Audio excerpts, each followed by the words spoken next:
The cameras flashed. The crowd froze. And just like that, Hollywood had a new obsession because Kendall Jenner and Jacob Elordi are hiding something big. Oh, they definitely are. Welcome to Starscope Report.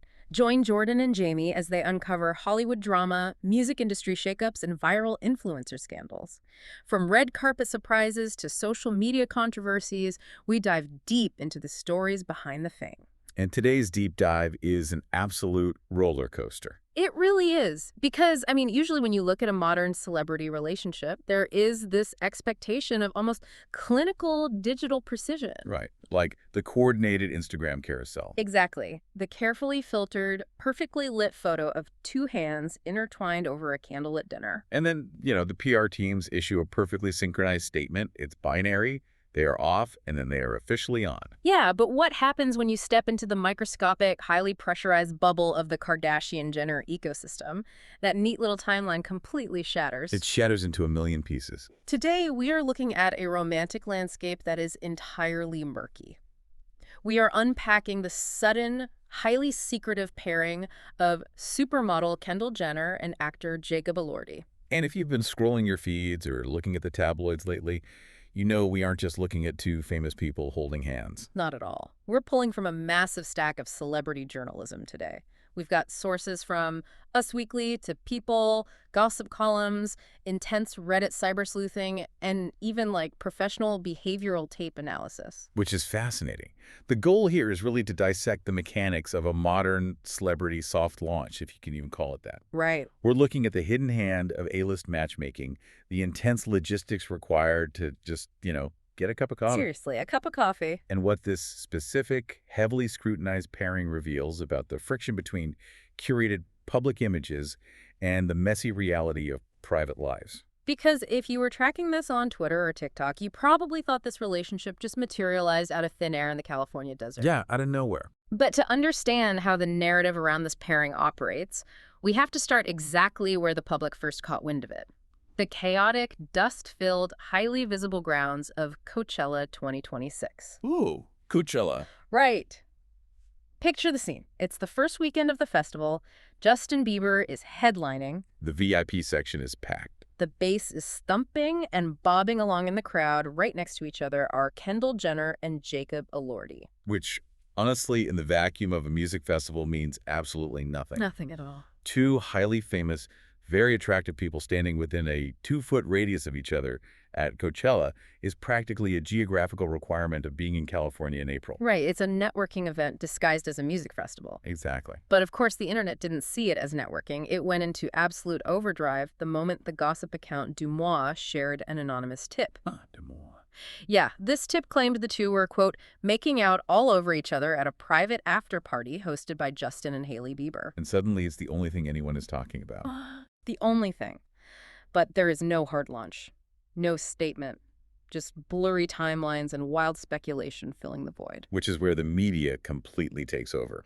We see one tabloid source coming out claiming Kendall is 100% Jacob's type, spinning this narrative of instant destiny. Right, but then, almost simultaneously, an incredibly cynical insider pushes back in a different publication. Yeah, saying nobody should hold their breath. Because Jacob's schedule and his ego wouldn't let a relationship stick anyway. That dual narrative is just a fascinating look at the velocity of the modern tabloid machine. It really is. Because Kendall and Jacob haven't said a single official word, the media essentially has to crowdsource a storyline to feed the algorithm. They just draft these opposing realities based on zero confirmation. Exactly. On one side, it's a fairy tale. On the other, it's a calculated, fleeting festival fling doomed by logistics. And this happens because, in the absence of a PR-sanctioned truth, the media relies entirely on the public's pre-existing biases. Right. People who view Jacob as a Hollywood playboy lean into the "it won't stick" narrative. While fans of the Kardashian-Jenner romance arc immediately want the grand wedding. Oh, they want the dress, the venue, everything. Okay, let's unpack this, though. Are we actually supposed to believe a neon-lit, bass-thumping Coachella after-party is a breeding ground for a lasting foundation? I mean, probably not. Or is the public just projecting a fairy tale onto two attractive people standing within 2 feet of each other? Well, what's fascinating here is that the actual truth of what happened at that after party is almost secondary to what the public demands happened. Because Dumois is basically a modern-day digital smoke signal. It's unsubstantiated, but where there's smoke, the tabloids bring the fire. And that's not even the wildest part. Because later in the deep dive, we'll talk about the shocking twist nobody saw coming Yeah. regarding their timeline. Because while everyone was busy debating whether a dusty music festival is a viable origin story for a romance, the sources reveal a much deeper timeline. A completely different timeline. One that exposes the invisible, tightly knit networks of Hollywood matchmaking. Because they didn't just meet in the desert. No, they didn't. According to insiders from Daily Mail, Us Weekly, and People, this wasn't a spontaneous April hookup at all. No, they've actually been secretly dating, or as the sources cautiously phrase it, hanging out since January or February 2026. And here's where it gets really interesting. The plot twist. Kylie Jenner played matchmaker. Which is wild. It's like a corporate merger. Kylie was spending a lot of time around Jacob during the Winter Awards season. Right, because Jacob was nominated for the movie Frankenstein. And Timothée Chalamet, who is Kylie's boyfriend, was nominated for Marty Supreme. So they are all running the exact same high-stakes, highly exclusive gauntlet. Yeah, Kylie supposedly sees Jacob, thinks he'd be a great match for her sister, and orchestrates the introduction. And the sources reveal that these early, entirely hidden dates took place exclusively at Kendall's house. Right, which acts as a safe haven where all the parties happen. So you have this core four, Kendall, Jacob, Kylie, and Timothée, bonding away from the cameras. It's a completely closed ecosystem. But wait, so Timothée Chalamet, Lewis Hamilton, and Jacob Elordi are all just orbiting the exact same family now? Does Hollywood actually just consist of about 50 people who only date each other? If we connect this to the bigger picture, it looks absurd from the outside, but it highlights the absolute necessity of the safe space in celebrity dating. The security clearance. Exactly. For people at this level of fame, dating civilians is nearly impossible. The power dynamics are fundamentally skewed, the privacy risks are astronomical. And the lifestyle is just completely unrelatable. Exactly. Yeah. Kendall's heavily guarded house is the only place they can test their chemistry without ending up on the front page of a magazine. They literally have to pull up the drawbridge and build a moat around themselves just to have a normal conversation. Precisely. It is the only physical location where two high-profile people can figure things out safely. And the fact that Kylie acted as the broker is crucial. Right, it's a vetted introduction. Yeah, it's not just a blind date. Kylie's relationship with Timothée reportedly opened Kendall's eyes to a new world. Because Kendall usually dates athletes or musicians. Right. This dynamic represents a strategic merging of two massive Hollywood ecosystems. You have the reality TV and influencer empire of the Jenners. And the prestige acting world that Jacob and Timothée inhabit. Exactly. Hey, if you're loving these Hollywood twists, make sure you're subscribed. We've got even crazier stories ahead. For sure. We know how they got together behind closed doors, but why do they actually work as a couple? That's the real question. For that, we turn to the behavioral tape. We have this fascinating analysis from a psychic and body language expert, Inbal Honigman. Oh, I loved reading her breakdown. Same. She analyzed their interactions from the Bieber show. She noted that both are, quote, unafraid to take up space. They share a similar wavelength. Yeah, bopping up and down in unison. But their individual approaches to fame differ wildly. Completely different. Jacob is described as sunny and authentic. Right, sporting a wide, genuine smile and chewing gum. Just totally relaxed. Yeah. But Kendall, conversely, is highly protective of her privacy. She keeps her face neutral and holds her hand protectively in front of her body. Which is a brilliant look at two very different survival mechanisms. The expert concluded that if they are together, Jacob is the fun guy and Kendall is the goal setter. Which makes sense. Kendall previously told Vogue Australia that her friends and relationships are very sacred, and she keeps them private. Well, Jacob has a history of high-profile romances. Right. Olivia Jade, Kaya Gerber, Zendaya. Plus, the sources are reporting he's leaving soon to film another project and doesn't want to be tied down. It's giving classic high school movie trope. Totally. The sunny, carefree actor and the guarded, highly curated overachiever.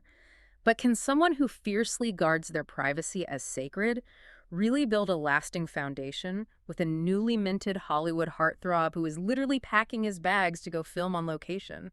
Well, even though the tabloids insist it's casual and not serious, the physical mirroring they display suggests a genuine matching high energy. Right. And you have to remember, Kendall's guarded physical posture is a learned survival mechanism from 15 years on reality TV. Oh, absolutely. It contrasts beautifully with Jacob's relatively newer, relaxed approach to fame. He steps away from the camera when they yell cut. And her living room was the set. Exactly. So he brings the ease and she brings the structure. But that guarded posture from Kendall is a direct reaction to what is waiting for them outside that Calabasas safe house. The surveillance. Exactly. Yeah. This clash between their desire for a private, casual relationship and the public's absolute obsession with them brings us to the bizarre modern reality of fan surveillance. And later in the episode, we'll talk about the shocking twist nobody saw coming regarding just how far fans will go. Because cyber sleuths on Reddit actually found proof of the romance by tracking Jacob to Dune Coffee in Santa Barbara. The coffee shop. Coffee shop, which happens to be right next to Kendall's house. It's just wild. The fan reactions have been chaotic. Jezebel jokingly dubbed them the two tallest people in Hollywood. Which, fair. Yeah, but Reddit users are out here commenting their children would be 7 feet tall and callously dismissing Kendall's ex with, "Bye, Devin." Referencing NBA player Devin Booker, of course. Right. And the media refuses to let their pasts go, constantly bringing up Jacob's split from influencer Olivia Jade, who he is now reportedly so done with. And Kendall split from Bad Bunny. So what does this all mean? The Reddit sleuths are basically an amateur FBI unit using coffee shop receipts to triangulate a romance. It's honestly a bit terrifying. At what point does fan curiosity cross the line into genuinely absurd surveillance? The guy just bought a coffee. Are we robbing them of the chance to just casually date? This raises an important question about how modern celebrity dating is entirely a spectator sport. Totally. The public demands a grand, dramatic narrative.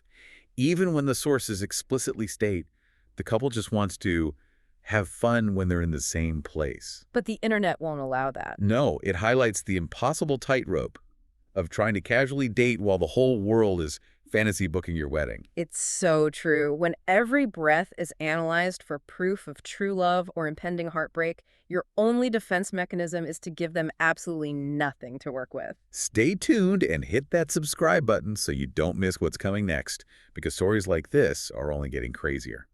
So, to summarize what we've pulled from all these sources for you today, this isn't just a fleeting Coachella rumor. Oh, not at all. It's a month-long connection brokered by Hollywood's ultimate power family, playing out between two very different public personas who are trying to keep things casual under a microscopic lens. Which leaves you with a final thought to mull over. If a relationship is actively curated, nurtured, and hidden behind the walls of a Calabasas mansion, does the sheer weight of public expectation instantly change the dynamic of that relationship the moment it leaks? Oh, wow. Can a secret connection survive once it becomes public property? That is the million-dollar question right there. You've been listening to Starscope Report, where Jordan and Jamie uncover the stories shaping Hollywood, music, and pop culture.